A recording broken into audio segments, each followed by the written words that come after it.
పంటల ఉత్పత్తికయ్యే వ్యయానికి 50% కంటే పైగా కనీస మద్దతు ధరలను పెంచుతామని 2014 సార్వత్రిక ఎన్నికల సమయంలో హామీ ఇచ్చిన భారతీయ జనతా పార్టీ 4 ఏళ్ల పాలనలో తొలిసారి 14 పంటల కనీస మద్దతు ధరను పెంచింది. వరికి ₹200 కనీస మద్దతు ధర పెంచుతూ కేంద్ర మంత్రిమండలి నిర్ణయం తీసుకుంది. తద్వారా ప్రజా పంపిణీ వ్యవస్థకు ఇచ్చే ఆహార రాయితీ బిల్లు 15,000 కోట్ల రూపాయలకు పెరుగుతుందని కేంద్రం అంచనా వేస్తోంది.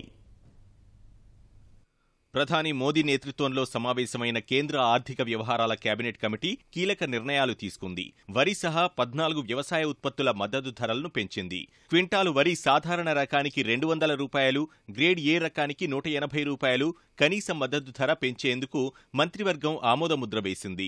వరి మద్దతు ధర ప్రస్తుతం క్వింటాలుకు ₹1,550 ఉండగా ₹1,750కు పెంచింది. పత్తి మీడియం రకం మద్దతు ధర క్వింటాలుకు 4,020 నుంచి 5,150కి, మేలు రకం మద్దతు ధర 4,320 నుంచి 5,450కి పెంచింది. కందుల మద్దతు ధరను క్వింటాలుకు 5,450 నుంచి 5,675 వరకు పెంచిన ఆర్థిక వ్యవహారాల కేబినెట్ కమిటీ పెసలకు మద్దతు ధరను క్వింటాలుకు ₹1,400 పెంచింది. ప్రస్తుతం పెసలు క్వింటాలుకు ₹5,575 ఉండగా ₹6,975కు పెంచింది. మినుములు క్వింటాలు కనీస మద్దతు ధర 5,400 ఉండగా 5,600కు మంత్రిమండలి పెంచింది. సోయాబీన్ విత్తనాల కనీస మద్దతు ధరను క్వింటాలకు 3,050 నుంచి 3,339కి, వేరుశెనగ ధరలను క్వింటాలుకు 4,450 నుంచి 4,890కి పెంచింది. పొద్దుతిరుగుడుకు 4,100 నుంచి 5,388కి పెంచింది. నువ్వులు క్వింటాలు ధర ప్రస్తుతం 5,300 ఉండగా 6,249కి పెంచింది.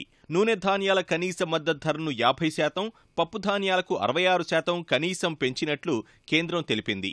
ధాన్యం మద్దతు ధరను పెంచడం వల్ల ప్రజా పంపిణీ వ్యవస్థ ద్వారా కేంద్రం భరించే ఆహార భద్రతా రాయితీ బిల్లు 15,000 కోట్ల రూపాయలకు పెరుగుతుందని ప్రభుత్వం అంచనా వేస్తోంది. Commission for agriculture cost and prices CACP సూచించిన మద్దతు ధరల కంటే కేంద్ర వ్యవసాయ శాఖ ఎక్కువగా మద్దతు ధర సూచించినట్లు కేంద్ర ప్రభుత్వ వర్గాలు తెలిపాయి.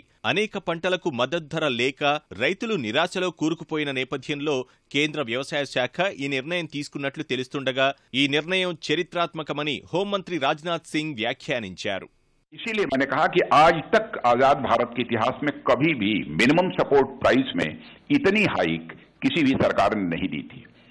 इसके पहले मिनिमम सपोर्ट प्राइस में मैक्सिमम हाइक यदि किसी गवर्नमेंट ने दी थी तो आदरणीय अटल बिहारी वाजपेयी जी की सरकार ने एक बार दिया था, लेकिन उससे भी अधिक इसकी मैं स्वयं किसान हूं, लेकिन मैं कह सकता हूं कि मैंने भी कभी कल्पना नहीं की थी कि कोई ऐसी गवर्नमेंट आएगी जो कि मिनिमम सपोर्ट प्राइस में इस हद तक एक ही बार में बढ़ोतरी करेगी.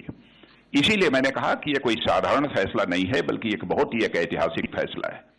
2012-13లో యూపీఏ హయాంలో వరి కనీస మద్దతు ధర అత్యధికంగా క్వింటాలుకు ₹170 పెరగ్గా ఎన్డీఏ 4 ఏళ్ల పాలనలో వరి కనీస మద్దతు ధర క్వింటాలుకు 50 నుంచి ₹80 మాత్రమే పెరిగింది.